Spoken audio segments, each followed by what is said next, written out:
बिस्मिल्लाहिर्रहमानिर्रहीम। लाखों करोड़ों दुरूदो सलाम मोहम्मद मुस्तफ़ा सल्लल्लाहु अलैहि वसल्लम और आले मोहम्मद पर। मैं हूं उमर दराज गोंदल। रात को बरखा दत्त से लेकर इंडियन रॉ के, इंडियन फौज के, इंडियन इस्टेब्लिशमेंट के जो मुख्तलिफ अकाउंट्स हैं वो पाकिस्तान के शहर सियालकोट से मुतल्लिक झूठ फैलाते रहे और एक ख़ास टाइम के ऊपर झूठ फैलाते रहे। लेकिन रात को इंडिया को अपने इलाके के अंदर जो अमृतसर का इलाका है वहां पे लेने के देने पड़ गए। मिसाल के तौर के ऊपर हुआ क्या कि ये कब इन्होंने खबरें पाकिस्तान से मुतल्लिक जो है वो फैलाना शुरू की। 11:42 के ऊपर जो है वो बरखा दत्त ने ट्वीट किया, लिखा जी standing by for news on Sialkot operation Sindoor के हैशटैग के साथ। फिर इसी तरह से कुछ और लोग जो हैं, जिसमें अदित्य राजकौल जो TV9 का एग्जीक्यूटिव डायरेक्टर है, उसने भी तकरीबन इसी टाइम पे 11:10 पे लिखा जी सियालकोट इन पाकिस्तान राइट नाउ और 7 जाली खबरें लगाई। फिर उसने लिखा जी 10:30 पे कि siren just went of in Sialkot Pakistan. उससे हट के कुछ और लोग थे, जिसमें एक सिन्हा नामी है जो अपने आप को पॉलिटिकल कमेंटेटर कहता है फॉरेन पॉलिसी का, और बाकी जो है तो उसने क्या किया, उसने भी इसी टाइम पे 11 बजे यानी 10:55 के लिखा जी not sure if it's a mock drill or something else but there is confirm news of war sirens going off in Sialkot Pakistan. ये सब बेहूदगी थी, सब झूठ था, ऐसा कुछ भी नहीं था। मैंने रात को चेक किया और वहां से जब सारी वीडियोस मंगवाई तो सियालकोट, कैंट और बाकी जगहों पे मामूल की चीजें थी। अब रही बात बॉर्डर के करीब, तो बॉर्डर के करीब जाहिर है जब से पाकिस्तान के ऊपर हमला होने से पहले ही जो है वो चीजें थोड़ी मुख्तलिफ थी। लेकिन असल बात हुई रात कोई आप यूं कहिए कि कोई 1:30 बजे के आसपास। इंडिया के अंदर जो रविंदर सिंह रॉबिन है, एक जर्नलिस्ट हैं और एक अच्छे जर्नलिस्ट तस्वुर किए जाते हैं। उन्होंने जब रात को इस बारे में लिखा और उन्होंने 1:11 के ऊपर ये कंफर्म किया कि अमृतसर के अंदर जो है वो धमाका सुना गया है और जो बिजली है वो बंद हो गई है। और उनके मुताबिक खासकर जो एयरपोर्ट का एरिया है उसके करीब जो है लाउड ब्लास्ट, यानी एक नहीं एक से ज्यादा धमाके जो हैं वो सुने गए। फिर इसी तरह से जो हरमीन सच हैं उन्होंने इस बारे में बताया और उन्होंने ब्लास्ट के हवाले से बताया और एक से जायद के हवाले से कहा और ये कहा कि कंप्लीट ब्लैकआउट नाउ, यानी अमृतसर जो है वहां पे ये खबरें आई। और उसके बाद जो गोल्डन टेंपल अमृतसर का है, ज़ाहिर है हमारे जो सिख भाई हैं उनकी मुकद्दस जगह है, उसकी लाइट्स ऑफ कर दी गई। और उसके अलावा जो वहां पे शहर के अंदर जो है कुछ वीडियोस विजुअल सामने आए जहां पे धमाकों की, और फजा के अंदर बिल्कुल उसी तरह से जैसे आप कहते हैं ना कि कोई मिसाइल हमला होता है, तो वो वाली सूरत हाल हुई। और उसके बाद जो है कुछ और लोगों ने बताया कि फिरोजपुर भारत में जो है वो 3 धमाके सुने गए हैं और उसके बाद जो है अमृतसर से मिसाइल फायर किए जाने की जो है वो जो एडजॉइनिंग एरिया है अमृतसर एयरपोर्ट का, वहां से मिसाइल फायर किए गए हैं। तो अब सवाल यह है कि इस हवाले से क्या हुआ। फिर जो रविंदर सिंह है उन्होंने 1:27 के ऊपर कहा जी Amritsar police commissioner Gurpreet Singh confirms me that 3 blasts like sounds were reported but the cause is still under investigation. He requested public not to get panic, यानी उनकी पुलिस कमिश्नर ने भी कहा और कहा जी लोगों से कि आप वो ना पैनिक में ना जाएं। और उसके बाद फिर वो जो बरखा दत्त समेत पाकिस्तान के बारे में झूठ फैलाते हैं वो सब लोग हरकत के ऊपर आए। फिर सवाल ये था कि क्या जो पाकिस्तान है ये उन्होंने पाकिस्तान ने कोई मिसाइल मारे हैं, क्योंकि आपको पता है कि सोशल मीडिया के ऊपर फौरी तौर पे इस वक्त जो चीजें हैं वो होती हैं। लेकिन पाकिस्तान के हवाले से बताने से पहले मैं इतना आपको बताना चाहता हूं कि जो ANI है वो फिर उनकी न्यूज एजेंसी वो 1:32 पे उन्होंने लिखा जी taking utmost caution Amritsar district administration has again started the blackout process. Please stay at home, do not panic and do not gather outside your house. Keep the outside light switched off. Amritsar DPRO.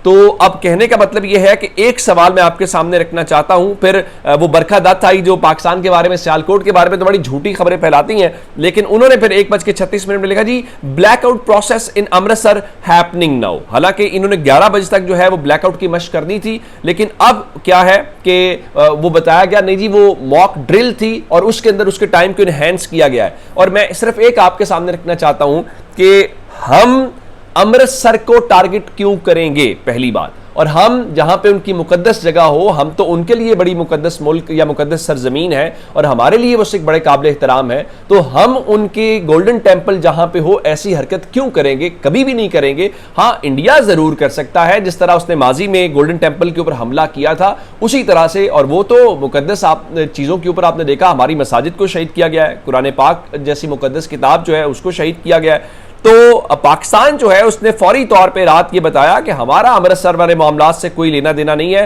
हाँ, भारतीय जो वजीर दाखिला अमित शाह है उसने फौरी तौर पे जो भारतीय सरहद है उस पे हाई अलर्ट का हुक्म दिया, और उससे पहले पाकिस्तान ने भी कुछ ब्लैकआउट किए थे। रात को रावलपिंडी शहर के अंदर ब्लैकआउट किया गया था और सुबह 5 बजे तक कहा गया था कि आप ब्लैकआउट करेंगे। लेकिन इस दौरान 2-4 और बड़ी खबरें हैं जो आपके लिए हैरान कुन होंगी। उसमें पहली खबर यह है कि अभी तक पाकिस्तान ने, रात को DGISPR ने बताया था कि हमारी कोई कॉम्बैट कैजुअलिटी नहीं हुई, यानी अल्लाह का शुक्र यह है कि हमारे किसी फौजी जवान की या उस हवाले से कोई जान नहीं गई। लेकिन रात को इंडियन फौज ने बाकायदा यह दावा किया है कि लाइन ऑफ कंट्रोल का जो पूंछ सेक्टर है वहां पे इनका एक इंडियन फौजी जो हाजिर सर्विस लांस नाइक दिनेश कुमार उसका नाम है, वो मारा गया है। और हरियाणा का जो वजीर आला है उसने बाकायदा बताया कि वो हरियाणा का रिहायशी था और वो पाकिस्तान के साथ जब लड़ाई हुई है तो उसमें उसकी जान चली गई है। तो इसका मतलब ये हुआ कि इंडियन फौज ये जो पाकिस्तान पे इल्जामात लगाते हैं ना कि सिविलियंस को टारगेट कर रहे हैं, नहीं, पाकिस्तान के वजीरे दिफा से लेके पाकिस्तान के जो वजीर खारजा है और वजीर आजम या कोई भी होता है, इवन DGISPR, हमने कहा हमने टारगेट सिविलियंस को नहीं करना, हमने मासूमों को टारगेट नहीं करना।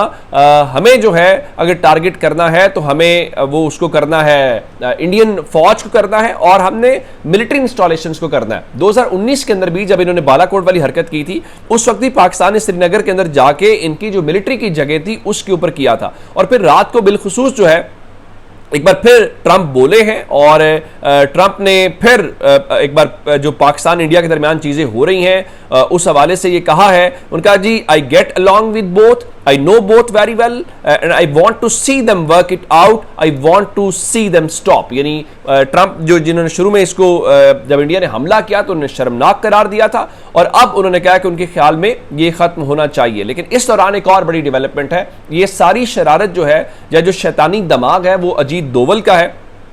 लेकिन मैं आपको बताना ये चाह रहा हूं कि अजीत दोवल की अब जरा होश ठिकाने आई है।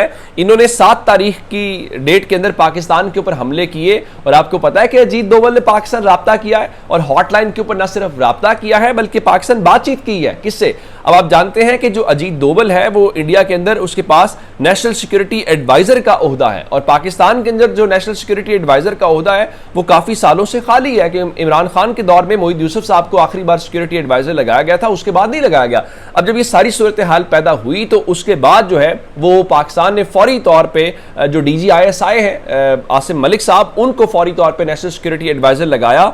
तो रात को इस बारे में बाज़ाब्ता ये बताया गया है कि 7 मई की स्ट्राइक्स के बाद इंडिया और पाकिस्तान के दरमियान बराह रास्त राब्ता हुआ है और भारत का जो कौमी सलामती का मुशीर है अजीत दोवल उसने पाकिस्तान के जो नेशनल सिक्योरिटी एडवाइजर हैं जनाब आसिम मलिक उनके साथ गुफ्तगू की है। अब ये गुफ्तगू कहां पे हुई और किस तरह से इसकी तस्दीक हुई, इसहाक डार जो है वो कामरान यूसुफ जो पाकिस्तानी एक जर्नलिस्ट हैं वो TRT वर्ल्ड के साथ भी काम करते हैं, एक्सप्रेस पे शो भी करते हैं, उनके साथ उनका इंटरव्यू हुआ और उन्होंने वहां पे इस बात को इंडोर्स किया कि जी बिल्कुल ऐसा ही है कि बातचीत हुई है, जिसका मतलब है कि किसी ना किसी जगह के ऊपर जो इंगेजमेंट है वो जरूर हो रही है। लेकिन उस इंगेजमेंट के बावजूद जिस तरह ख्वाजा आसिफ कह रहे हैं कि पाकिस्तान को बदला चुकाना चाहिए और उसके बाद इस वक्त इंटरनेशनल ऑब्जर्वर्स भी बता रहे हैं कि पाकिस्तान जो है वो स्ट्राइक करेगा और पाकिस्तान हर सूरत जो है वो स्ट्राइक पे जाएगा।